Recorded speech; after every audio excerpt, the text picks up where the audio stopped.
இயேசுவே நீர் தொட்டால் போதும், என் உடலெல்லாம் அற்புதம் காணும்.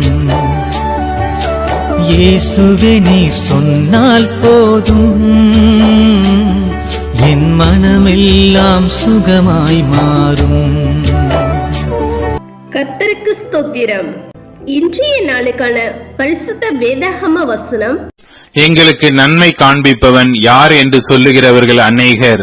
கர்த்தாவே, உம்முடைய முகத்தின் ஒளியை எங்கள் மேல் பிரகாசிப்பிக்க பண்ணும்.